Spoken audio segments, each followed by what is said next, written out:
প্ৰাক্তন কংগ্ৰেছী বিধায়ক তথা মন্ত্ৰী চুকুৰ আলী আহমেদৰ শোকাকুল পৰিৱেশত আজি জানাজা সম্পন্ন। চেঙা সমষ্টিৰ অন্তৰ্গত নিজা বাসভৱনৰ পূব মহচৰাত বিয়লি সম্পন্ন কৰা হয় জানাজা।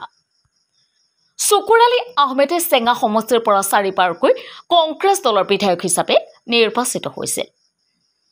2006 চনৰ পৰা 2011 চনলৈ সংসদীয় সচিব আৰু 2016 চনত জলসম্পদ বিভাগৰ মন্ত্ৰী আছিল।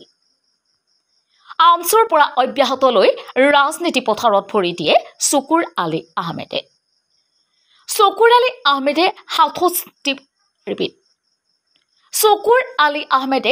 67 বছৰত মৃত্যু হয়।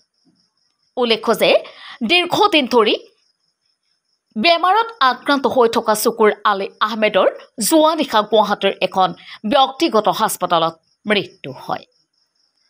আজি দিনৰ 2 বজাত পূব মহচৰা আঞ্চলিক বজাৰৰ খেলপথাৰত বহু গুণমুগ্ধ লোকৰ উপস্থিতিত সম্পন্ন কৰা হয় প্ৰয়াত চুকুৰ আলীৰ জানাজা।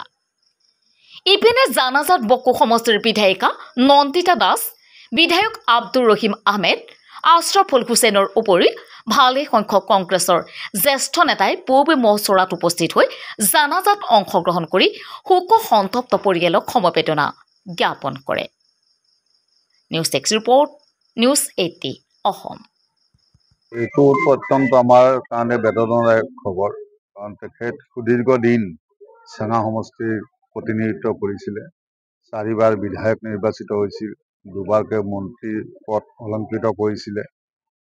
চেঙা সমষ্টিৰ বিভিন্ন ৰাস্তা ঘাটৰ পৰা অনুষ্ঠান প্ৰতিষ্ঠানৰ ৰাজহুৱা কাম কাজৰ ব্যাপক উন্নয়ন তেখেতৰ সময়ত তেখেতে কৰিবলৈ সক্ষম হৈছিলে।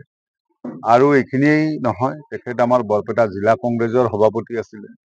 আমাৰ গোটেই জিলাখনৰে তেওঁ অভিভাৱকত্ব পালন কৰিছিলে কংগ্ৰেছ দলৰ হৈ। আমি সকলোৱে তেখেতৰ নেতৃত্বত কংগ্ৰেছ কৰিছিলোঁ। গতিকে ব্যক্তিগতভাৱে মোৰ সাংগঠনিক তেখেত জানে যে তেখেত সংখ্যালঘু আন্দোলনৰো গুৰি ধৰোঁতা আছিলে। এসময়ত আমচুৰ সাধাৰণ সম্পাদক, উপসভাপতি পদ অলংকৃত কৰিছিলে। আমিও আমচু কৰিছিলোঁ। গতিকে সাংগঠনিকভাৱেও তেখেত আমাৰ পথ প্ৰদৰ্শক অভিভাৱক আছিলে, ৰাজনৈতিকভাৱেও তেখেত আমাৰ অভিভাৱক আছিলে। গতিকে এজন অভিভাৱক হেৰুৱালোঁ।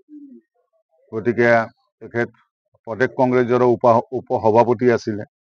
গতিকে দীৰ্ঘদিন তেখেতে ৰাজনীতিৰ ক্ষেত্ৰত অৰিহণা যোগাইছিলে। গতিকে আমি ভাবোঁ কেৱল চেঙা সমষ্টিয়ে নহয়, গোটেই বৰপেটা জিলাৰেই নহয়, আমাৰ কংগ্ৰেছ দলৰ কাৰণে এটা অপূৰণীয় ক্ষতি, গোটেই সমাজৰ কাৰণে এটা অপূৰণীয় ক্ষতি। অত্যন্ত সহজ সৰল ব্যক্তি আছিল। সকলো মানুহেই খুব সহজে তেখেতক লগ পাইছিলে। তেখেতৰ আচাৰ ব্যৱহাৰে সকলোকে মুগ্ধ কৰিছিলে, মোহিত কৰিছিলে। গতিকে কোনেও লগ পোৱা কোনো এজন ব্যক্তিয়ে তেখেতক পাহৰিব নোৱাৰে। গতিকে সদায় তেখেতক আমি সেইখিনি তেখেতৰ সেই বিয়োগ হোৱাৰ পিছত আমি সেই খালী ঠাই পূৰণ কেতিয়াও নহ'ব। গতিকে আমি সদায় তেখেতে দেখুৱাই যোৱা পথ, তেখেতে মানুহৰ লগত কৰা আচাৰ ব্যৱহাৰ, ইয়াৰ পৰা বহু কথা শিকিবলগীয়া আছে।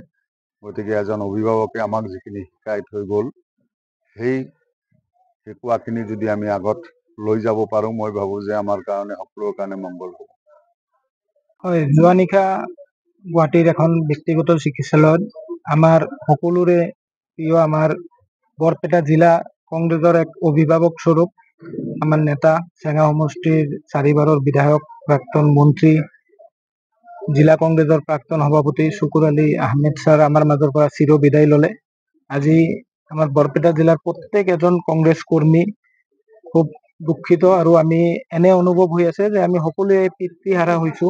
আজি এজন মানুহৰ পিতৃ গুচি গ'লে যেনে বেদনা তেওঁৰ অনুভৱ হয়, আজি আমি বৰপেটা জিলাৰ প্ৰত্যেক এজন কংগ্ৰেছ কৰ্মী আমি সেই বেদনা অনুভৱ কৰি আছো। আৰু তেখেত আজি চৰৰ পৰা গৈ যেনেধৰণে অসমৰ ৰাজনীতিত এটা খুব সুন্দৰ পৰিৱেশ তেওঁ গঢ়ি তুলিবলৈ সক্ষম হৈছিল, মই ভাবোঁ এইটোৰ একমাত্ৰ তেওঁৰ যি সহজ সৰল ব্যক্তিত্ব, তাৰ বাবে এইখিনি সম্ভৱ হৈছিল।